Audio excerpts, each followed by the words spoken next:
ಪ್ರಾರ್ಥನಾ ಪತ್ರಿಕೆ ದಿನಾಂಕ 25/6/2024 ಮಂಗಳವಾರ. ಶಿರೋನಾಮೆ ಸಭೆಯ ಜಾಗತೀಕರಣ.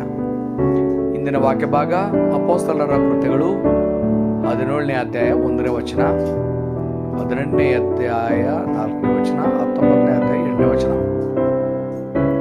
ಈಗ 19ನೇ ಅಧ್ಯಾಯ 8ನೇ ವಚನ.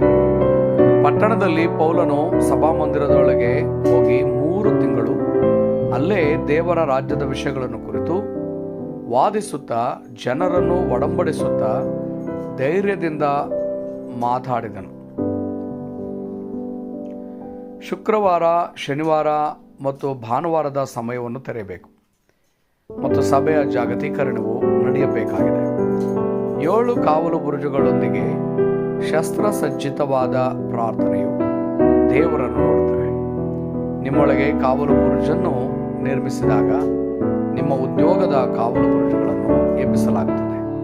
ಹಾಗೆ ಮಾಡುವಾಗ ನಿಮ್ಮ ಮೆದುಳನ್ನು 100% ಬಳಸಿಕೊಳ್ಳುವ ಮರುಸೃಷ್ಟಿಯ ಕಾರ್ಯಗಳು ಉದ್ಭವಿಸುತ್ತವೆ. ನಿಮ್ಮ ಅಂತಿಮ ಸೇವೆಯು ಸಭೆಯಲ್ಲಿ ಕಾವಲು ಬುರುಜುಗಳನ್ನು ನಿರ್ಮಿಸುತ್ತವೆ. ಅಲ್ಲಿ ನಿಮ್ಮ ಆತ್ಮ ಮತ್ತು ಸಿಂಹಾಸನವು ಸಂವಹನ ಮಾಡಬಹುದು. ಹಳೆಯ ಒಡಂಬಡಿಕೆಯಲ್ಲಿ 3 ಹಬ್ಬಗಳು, ಒಡಂಬಡಿಕೆಯ ಮಂಜೂಷ ಮತ್ತು ದೀಪಸ್ತಂಭ ಬೆಳಕು ಗುಡಾರದಲ್ಲಿ ಅಸ್ತಿತ್ವದಲ್ಲಿತ್ತು.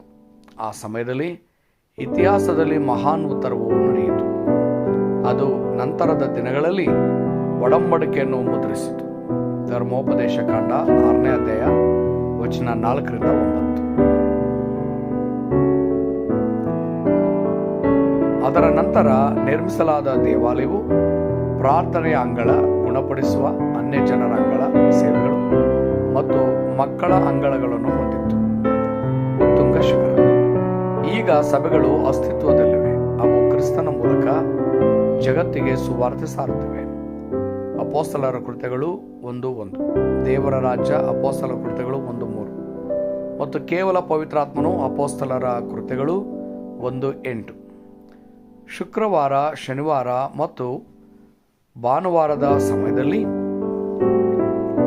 ಸಭೆಯ ಮಹಾನ್ ಸೇವೆ ರೆಮ್ನೆಂಟ್ಸ್ ತಮ್ಮ ತಲಾಂತನ್ನು ಕಂಡುಕೊಳ್ಳಲು ಮತ್ತು ಅವರ ಮೇರು ಕೃತ್ಯಗಳನ್ನು ಮುಂಚಿತವಾಗಿ ರಚಿಸಲು ಸಹಾಯ ಮಾಡುವುದು. 1ನೇ ಅಂಶ, ದೇವರು ಮಾಡಿದ ನನ್ನನ್ನು ಅನ್ವೇಷಿಸುವುದು. ತನ್ನ ಸಂತೋಷದ ಮೂಲಕ ದೇವರು ತನ್ನ ಉದ್ದೇಶದ ಪ್ರಕಾರ ಪ್ರಪಂಚದ ಸೃಷ್ಟಿಗೆ ಮೊದಲು ನಿಮ್ಮನ್ನು ಕರೆದಿದ್ದಾನೆ. ಎಫೆಸಯ 1:4-5 ಮತ್ತು 9. ನಿಮ್ಮ ಸ್ಥಾನಮಾನದ ಜೊತೆಗೆ ಆತನು ನಿಮಗೆ ಮರುಸೃಷ್ಟಿಯ ಬಲವನ್ನು 2ನೇ ಕೊರಿಂಥ 5:17 ಮತ್ತು ಎಲ್ಲವನ್ನೂ ತನ್ನ ನಿಯಂತ್ರಣದಲ್ಲಿ ತರುವ ಹೆಸರನ್ನು ನೀಡಿದ್ದಾನೆ. ಫಿಲಿಪ್ಪಿ 3:21. 2ನೇ ಅಂಶ, ನನ್ನ ದೇವರು ಕೊಟ್ಟ ವಿಷಯಗಳನ್ನು ಅನ್ವೇಷಿಸುವುದು. ಓದುವ ವೇದಿಕೆಯ ಮೂಲಕ ನೀವು ಒಡಂಬಡಿಕೆಯನ್ನು ಹಿಡಿದಿಟ್ಟುಕೊಳ್ಳಬೇಕು. ಮಹಾನ್ ವ್ಯಕ್ತಿಗಳ ಬಗ್ಗೆ ಅಧ್ಯಯನ ಮತ್ತು ಕ್ರಿಸ್ತನ ಮೂಲಕ ನಿಮ್ಮ ಉತ್ತರಕ್ಕೆ ಬನ್ನಿ. 3 ಹಬ್ಬಗಳ ಅರ್ಥವನ್ನು ಅರ್ಥ ಮಾಡಿಕೊಳ್ಳುವುದು ಮತ್ತು ಮೇರುಕೃತ್ಯಗಳನ್ನು ರಚಿಸುವುದು ಒಳ್ಳೆಯದು. ಇದಲ್ಲದೆ ನೀವು ಆರಾಧನೆ ಮತ್ತು ಪ್ರಾರ್ಥನೆಯನ್ನು ಸರಿಯಾಗಿ ಅರ್ಥ ಮಾಡಿಕೊಳ್ಳಬೇಕು ಮತ್ತು ನಿಮ್ಮ ಆಧ್ಯಾತ್ಮಿಕ ಸ್ಥಿತಿಯನ್ನು ಸ್ಥಾಪಿಸಬೇಕು. ಹಾಗೆ ಮಾಡುವಾಗ ಅನನ್ಯ ತಲಾಂತುಗಳನ್ನು ಪತ್ತೆ ಮಾಡಿದಾಗ, ಯುಗದ ಬರುವಿಕೆಯ ಸಮಾರಂಭ ಮತ್ತು ಪರಿಣಿತರನ್ನು ಭೇಟಿ ಮಾಡುವ ಮೂಲಕ ವಿಶೇಷತೆಯನ್ನು ಪಡೆದಾಗ, ವಿಶಿಷ್ಟತೆ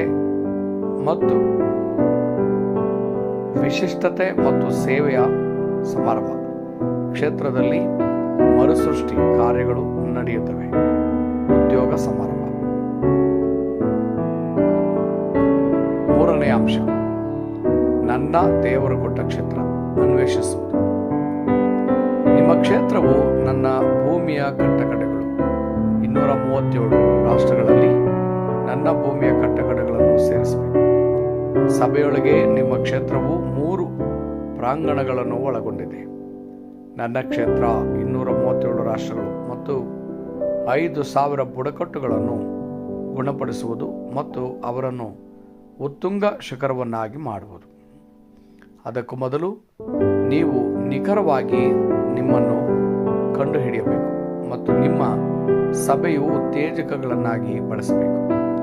ಶುಕ್ರವಾರ, ಶನಿವಾರ ಮತ್ತು ಭಾನುವಾರದ ಸಮಯದಲ್ಲಿ ವಿಶ್ರಾಂತಿ ಪಡೆಯಲು, ಫಲವನ್ನು ಪಡೆದುಕೊಳ್ಳಲು ಮತ್ತು ವಿರಾಮವನ್ನು ಹೊಂದಲು ಸ್ಥಳಗಳು ಇರಬೇಕು. ನಿಮ್ಮನ್ನು ದೇವರ ವಿಷಯಗಳನ್ನು ಮತ್ತು ದೇವರು ನಿಮ್ಮೊಂದಿಗಿದ್ದಾನೆ ಎಂಬ ಅಂಶವನ್ನು ನೀವು ವ್ಯಕ್ತಪಡಿಸಲು ಶಕ್ತರಾಗಿರಬೇಕು.